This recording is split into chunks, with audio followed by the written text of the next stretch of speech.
A paz do Senhor Jesus, amados alunos do Instituto El Shaddai. E se de repente você chegou nessa videoaula, seja muito bem-vindo. Nesse canal, você pode adquirir também várias informações no que tange a palavra do Senhor. Venha crescer na graça e também no conhecimento. Na descrição dessa videoaula, você vai ter aí 2 contatos agora para você estudar conosco em nome de Jesus, do básico ao avançado, adquirindo também o seu certificado e o diploma e o material didático, juntamente com outros materiais, comentários bíblicos, várias Bíblias, várias versões bíblicas, no conforto aí da sua casa. Arrume um tempinho, porque é necessário você adquirir um pouquinho mais de conhecimento. Então eu peço por gentileza que você, amado aluno, repercuta, continue orando por nós. Eu quero adquirir também aqui, irmãos, a possibilidade de atingir outros lares, outras pessoas. Meu muito obrigado também aos amados irmãos que têm adquirido o nosso material. Quero fazer aqui menção de um aluno e querido amigo chamado Elton, que adquiriu aqui um livro muito especial para adquirir mais conhecimento naquilo que eu venho defendendo, que é uma hermenêutica pentecostal. Antes de nós darmos aqui prosseguimento às nossas aulas, eu quero que você entenda do outro lado que a teologia, o estudo da palavra do Senhor, nunca esfriou o crente de verdade. Muito pelo contrário, ele consegue alicerçar muito mais na palavra do Senhor, muito mais adquirindo, muito mais família, muito mais crente, muito mais alinhado com a palavra e com as suas respectivas lideranças. Pegou a sua caneta ungida, o seu material de apoio. Mais uma vez, eu peço que você tenha outras versões bíblicas, porque nós vamos novamente comentar o porquê de você do outro lado ter traduções e outras versões bíblicas. Peço também para que você pegue o nosso material de apoio, o nosso livro de apoio. Nessa ocasião, nós estamos aqui quase que finalizando o livro de hermenêutica e daqui a pouquinho partindo para a arte de se expressar melhor, que é homilética. Também peço a você, gentilmente, para que você tenha um caderno para rascunho, para desenvolver os seus futuros sermões. Vamos lá, irmãos? Nós estamos aqui hoje na página de número 11. Na verdade, vou para a página número 12, porque nós falamos um pouco sobre as figuras de linguagem. Eu aqui, irmãos, elenquei quase todas as figuras de linguagem, dando algumas passagens bíblicas e os seus respectivos significados. Falei sobre antítese, paradoxo, sinédoque, parábola, metáfora e etc. Aqui eu vou chamar a sua atenção. Fazendo ainda mais uma vez um retrospecto, nós falamos também sobre a linguagem figurada e a linguagem literal. Não podemos espiritualizar todos os textos, muito comum no meio pentecostal. E você precisa de entender a distância entre o alegórico e também do literal. Eu quero pegar aqui, mesmo que você não tenha o material, pega um caderno, estude conosco até você não se matricular conosco aqui, em nome de Jesus. Na página de número 12, nós vamos falar sobre o antropopatismo. É o item de número 18 aqui no nosso livro. Então, antropopatismo. Antropos vem de homem. Patismo, sentimento. Então, é uma figura de linguagem justamente para expressar os sentimentos de Deus. E dentre muitos exemplos que nós poderíamos pegar, nós vamos falar de uma aparente contradição que está na Bíblia. Lembre-se o vocabulário que eu estou usando com você. E eu queria também que você memorizasse esse vocabulário. A Bíblia não contém contradição. Ela é inerrante, infalível, não contém erros, contém aparentes contradições. E nessa aparente contradição, nós vamos recorrer aqui a Gênesis 6:6, um exemplo que eu deixei aqui para falar sobre essa figura de linguagem do antropopatismo. E diz assim a palavra do Senhor, no caso que eu estou aqui, municiado da versão corrigida, atualizada. Almeida, corrigida, atualizada. Qual que é a versão que você tem? Coloque também nos comentários quais são as versões que você tem. Você tem mais de 3 versões? Meus parabéns para você, estudante da palavra do Senhor. Sem maiores delongas, então aqui nós mencionamos o item de número 18 para falar sobre o antropopatismo e Gênesis capítulo 6 e o versículo também de número 6. Vamos lá. Diz assim: então se arrependeu o Senhor de ter feito o homem na terra, e isso lhe pesou no coração. E agora? Para melhorar o nosso papo teológico aqui, nós vamos recorrer a um outro livro que Moisés, também inspirado pelo Espírito Santo, escreve em Números, no capítulo de número 23, e o versículo é o 19. Vamos ler. Que diz assim a palavra do Senhor: Deus não é homem para que minta, nem filho do homem para que se arrependa. Porventura, tendo ele prometido, não o fará, ou tendo falado, não o cumprirá? É o mesmo autor, inspirado pelo mesmo Espírito Santo.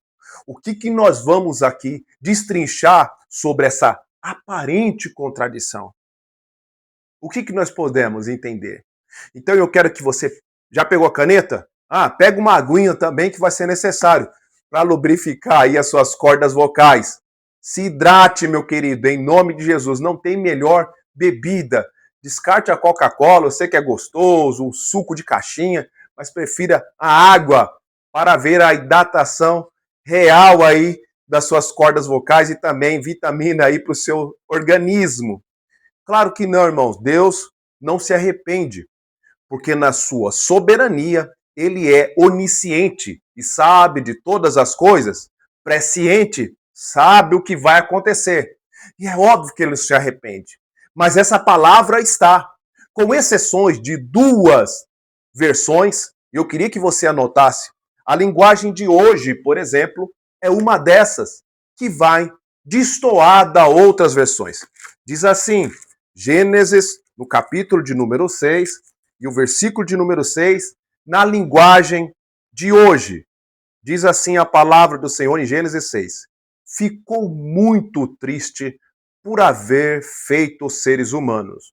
O Senhor ficou tão triste e com seu coração tão pesado.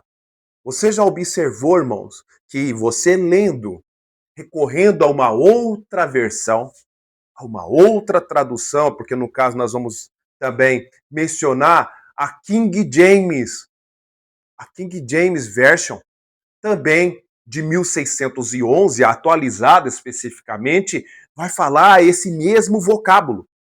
Mas a linguagem de hoje lança luz a esse texto para que nós, nessa aula de hermenêutica, e de repente nos púlpitos, não vai pregar que Deus se arrependeu.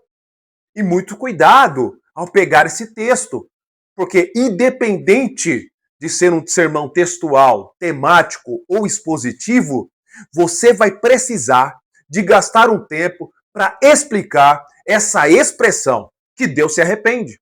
Logo, quando você vai recorrer a um dicionário de português da nossa língua portuguesa, você vai se deparar que aquele que se arrepende é porque fez alguma coisa, ou falou algo errado. E ele se arrepende por ter errado o alvo. Espiritualizando, é aquele que peca. Então, logo ele se arrepende. E Deus não fez nada, absolutamente nada de errado. Isso não tem nada a ver com a sua essência.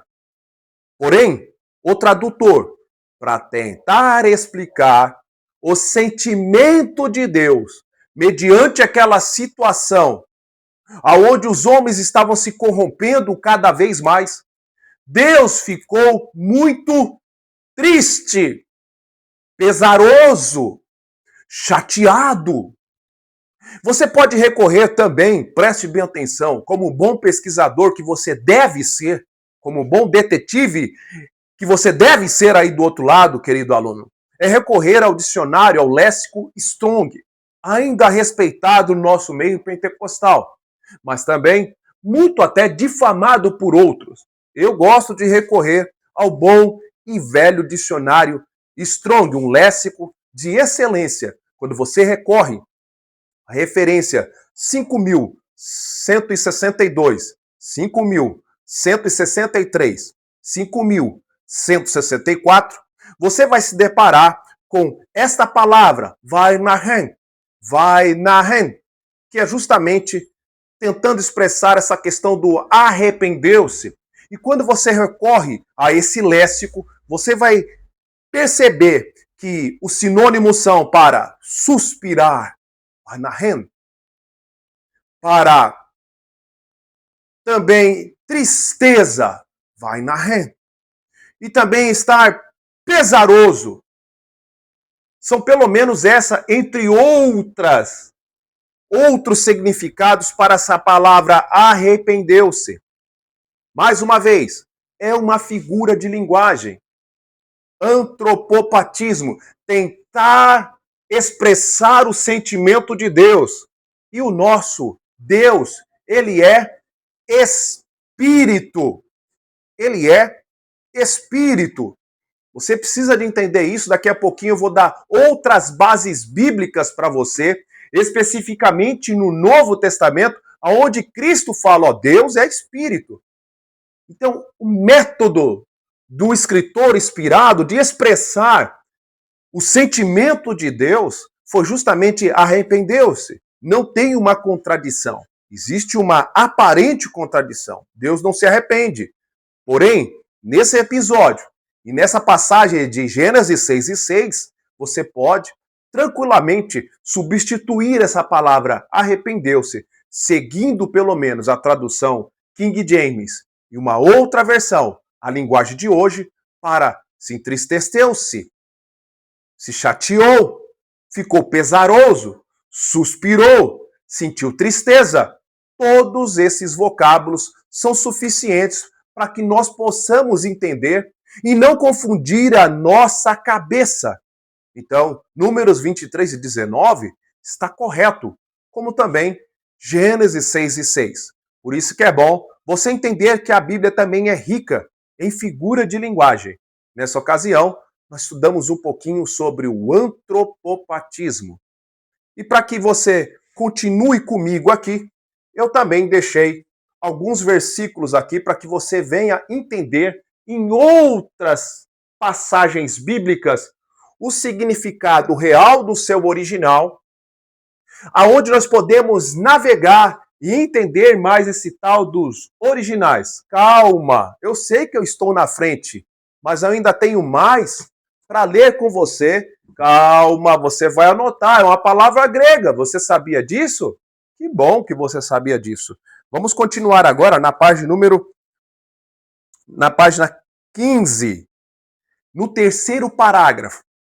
Eu peguei aqui, irmãos, pelo menos 3 páginas para tentar não exaurir totalmente, mas buscar ferramentas plausíveis e copiáveis para que sirva de modelo aí do outro lado, para que você possa cavucar no texto e entender melhor as expressões. No terceiro parágrafo aqui, da página número 15, nós vamos ainda comentar sobre Filipenses 4:13, que você sabe que está lá. De igual modo, ao dizer em Filipenses 4:13, tudo eu posso naquele que me fortalece. Você já ouviu esse versículo? Quem sabe você já pregou em cima, quem sabe você já deu um estudo em cima desse versículo. Eu continuo aqui. Paulo não quis dizer tudo no sentido absoluto. Grave isso. Para quem tem o nosso livro, grife. O que ele quis dizer era que todas as coisas que ele havia passado necessitavam de poder para enfrentar como a pobreza, a fome, a escassez, as necessidades.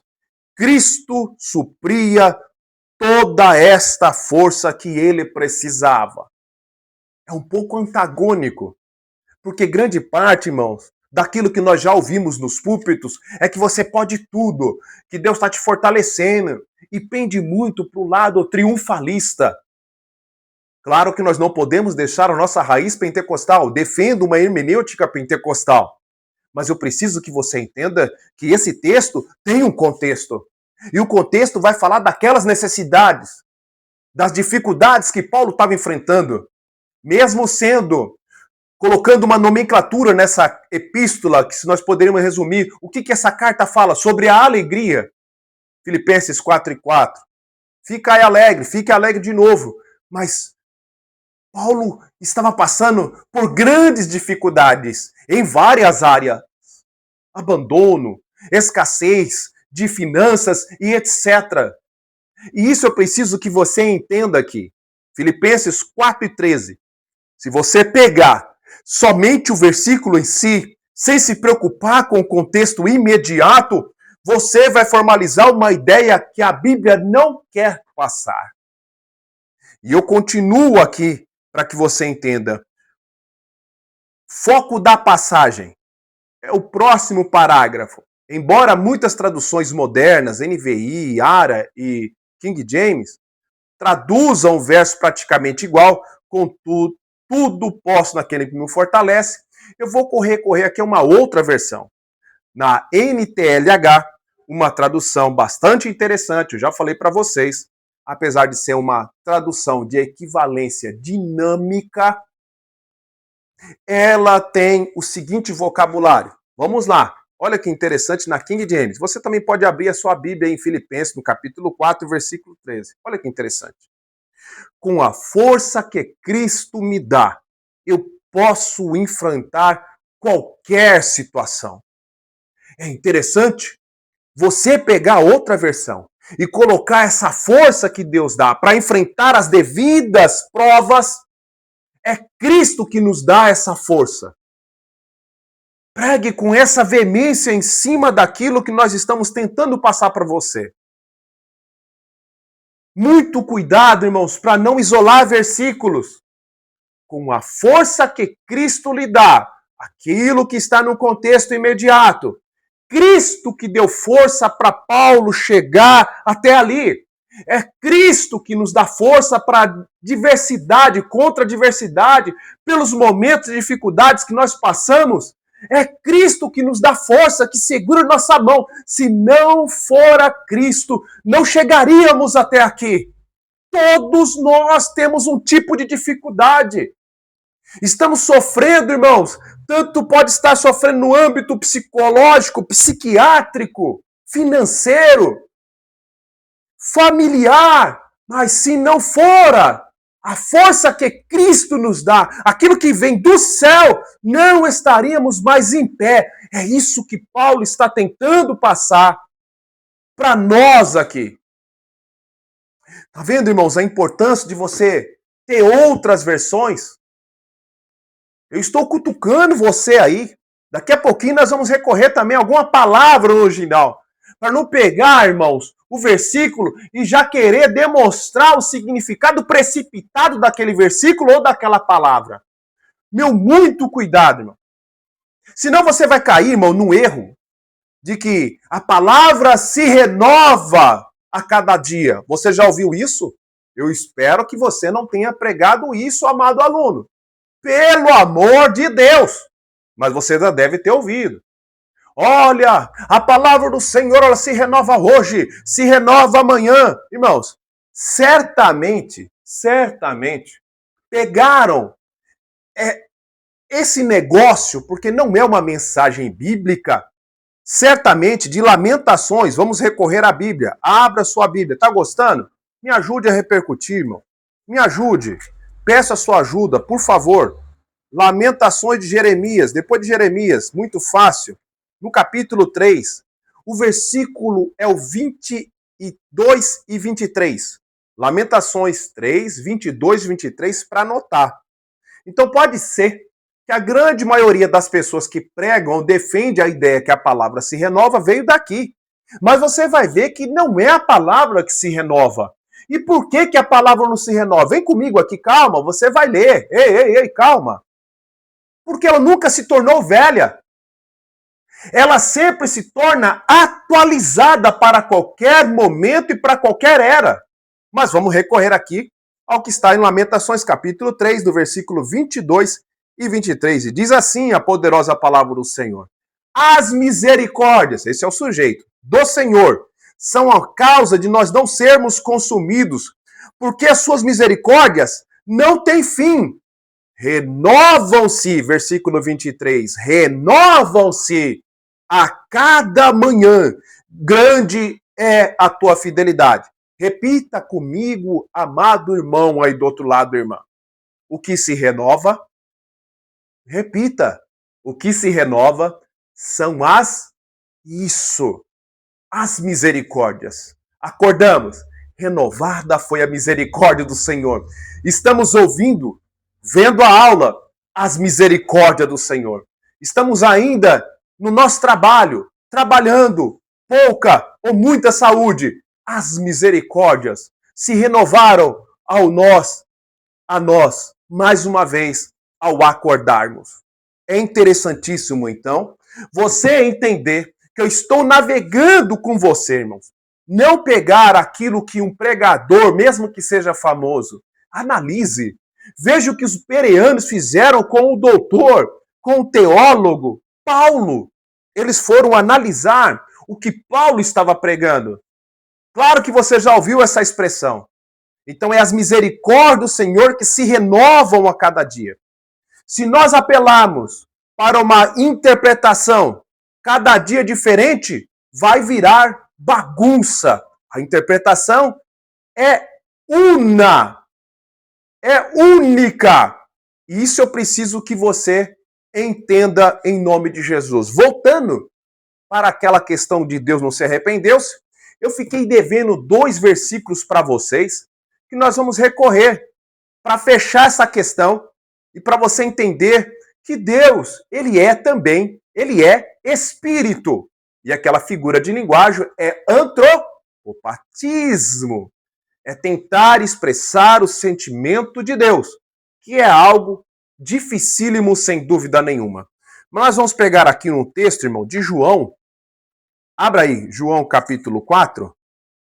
João capítulo 4, mais uma vez, eu estou na versão aqui atualizada.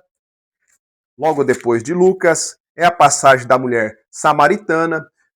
João capítulo 4 e o versículo é o de número 24. Deus é espírito.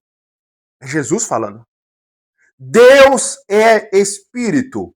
E importa que os seus adoradores o adorem em espírito e em verdade.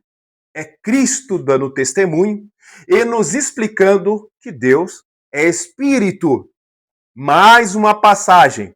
Lucas 24, o próprio Cristo, eu vou apelar para Cristo novamente, no capítulo de número 24, e o versículo é o de número 39. Diz assim: vede as minhas mãos e os meus pés, que sou eu mesmo. Apalpai-me e verificai, porque um espírito não tem carne nem ossos, como vedes que eu tenho. É claro que eu estou aqui, de um modo sintético, falando sobre Gênesis 6 e que ele é espírito, e o escritor e o tradutor também apelam em entender o sentimento pesaroso e de tristeza na ocasião de Gênesis capítulo 6 e versículo de número 6. Pesquisem mais. Peguem, irmãos, a tradução King James e a versão linguagem de hoje, que eu fico recomendando que você tenha outras versões como estudante. Se acostume. Eu preciso de ser redundante para que você tenha outras boas versões. Graças ao bom Deus, o Brasil é regado de boas versões e ela vai acabar te clareando algumas ideias precipitadas. Para a lousa, vamos lá. Eu coloquei aqui deilos. Deilos. É o grego, deilos. Aqui é a transliteração dessa palavra em grego, que aparece em Apocalipse 21:8. Antes de continuar, você é tímido? Tem alguém aí com você? Parece que tem. Dá uma olhada na cozinha. Chama ela. Não chamou? Chame. Ou então pergunte. Pergunte assim para essa pessoa, essa que está passando aí agora. Você é tímida?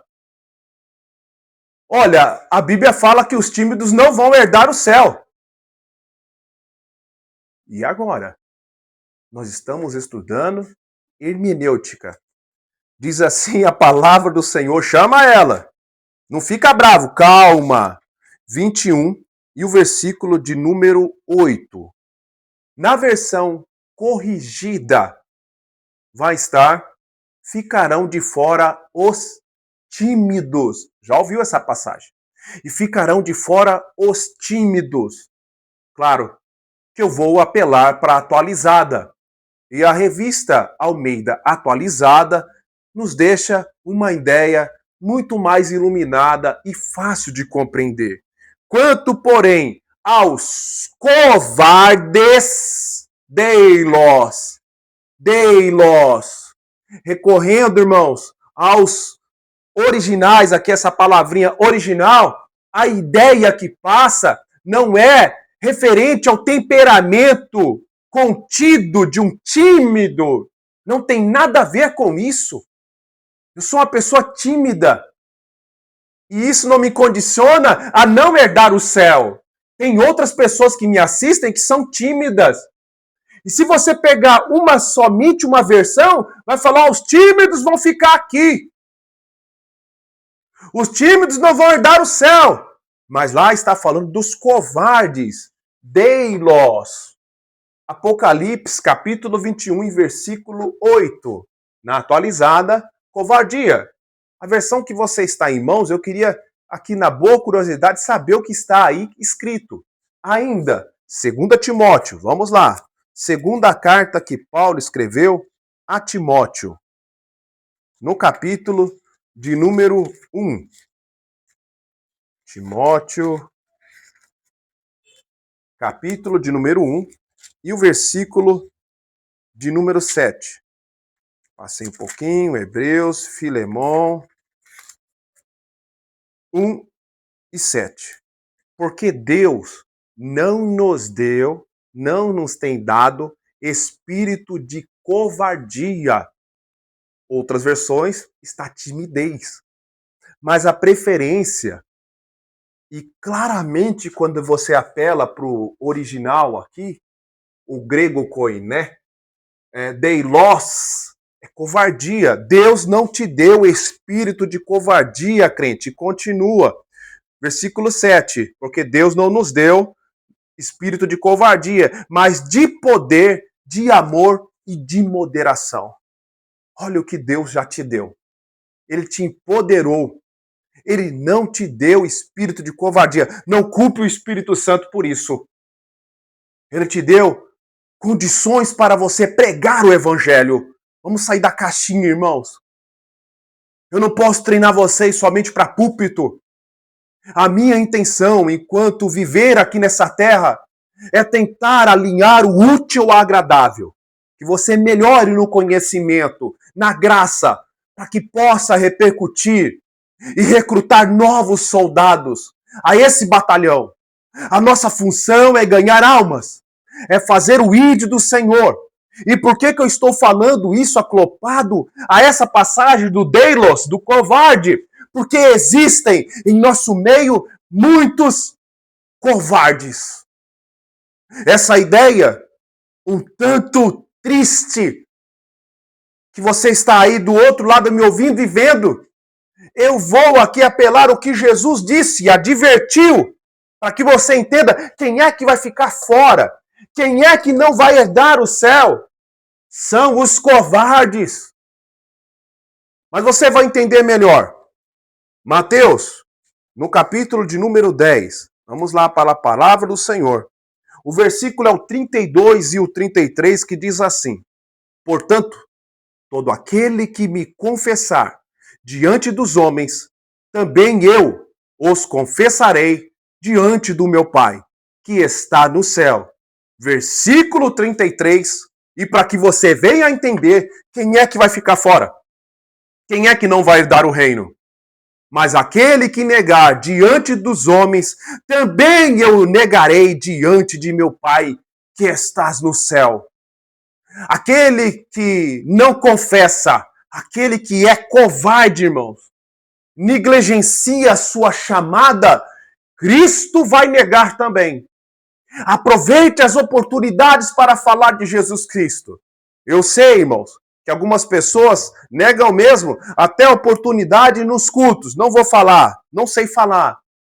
Cabe um monte de desculpa. Uma delas é que a gente não tem tempo. Mas você vai recorrer ao smartphone e as linhas sociais que essa pessoa tem. Ele fica até horas nos rios, no TikTok da vida, no Kawaii, e fica ali vendo vídeos que muitas das vezes não edificam. E se torna, irmão, uma perda de tempo, roubando aquilo que Deus te deu, que é o tempo, valioso tempo. Aproveite, irmão, se esmere para pregar a palavra de Deus. Não negue a Jesus Cristo. Alguém pode chegar para você na fila de um banco, assentado perto de você ou ao seu lado, de repente falar que está sem esperança, e você tem que pregar a esperança que é Jesus Cristo. De repente, se você está numa padaria, você está numa farmácia, na rua, no mercado, no trabalho, Jesus vai te dar algo chamado oportunidade. Se é algo que eu quero profetizar e ministrar na vida de quem está ouvindo, é que Deus precisa te dar oportunidade para você falar desse Jesus Cristo, aquilo que Ele fez na sua vida. O teu testemunho tem peso, da onde Cristo te tirou. E é isso que eu quero que você entenda. Ideia, não se precipite e de repente alguém que já ouviu falar, falou para você, você já ouviu, olha, ficarão de fora os tímidos. O seu temperamento não mexe com a sua chamada. Deus respeita esse temperamento. Ele pode melhorar, porque eu preciso de elencar aqui Gálatas 5:22, o fruto do Espírito. Lá tem sobre o temperamento. A equidade do temperamento, nem para mais, nem para menos. Mas você pode trabalhar esse temperamento. A sua falta de aptidão para querer falar de Jesus Cristo. Quando nós, irmãos, nos interessamos por um assunto ou por alguém, pode ter certeza que essa pessoa vai falar. Mas eu estou falando da palavra do Senhor. Não negue a Jesus Cristo. E por que nós estamos estudando a palavra do Senhor a afinco? Quem sabe alguém assistindo essa aula? Por que tudo isso? Por que Deilos? Por que grego? Por que outras traduções e outras versões, pastor Roberto Máximo? Porque o pecado, ele obscureceu o entendimento dos homens. Ele cega. E é isso que eu quero que vocês entendam aí do outro lado, por favor. Ele cegou, irmãos, o entendimento dos incrédulos. Tem essas duas bases bíblicas para você. O Deus desse século cegou o entendimento. E isso não pode acontecer conosco, irmão. E é por isso que você tem que estudar na palavra. E é por isso que muitas pessoas, para que estudar? Isso é um perigo em nosso meio. Tem pessoas no nosso meio que são contra. Eu não estou falando teologia, irmãos. Contra o estudo sistemático da palavra. E é isso que eu fico provocando os meus amigos, que graças a Deus alguns são, irmãos, e fazem parte do Instituto El Shaddai. Nos ajudem em nome de Jesus. Mas uma pitada que eu estou dando aqui, de tempero, é a nossa busca de conhecimento. Porém, a busca é para melhorar as nossas vidas. Olha só, não é somente uma promoção de querer ser melhor do que alguém.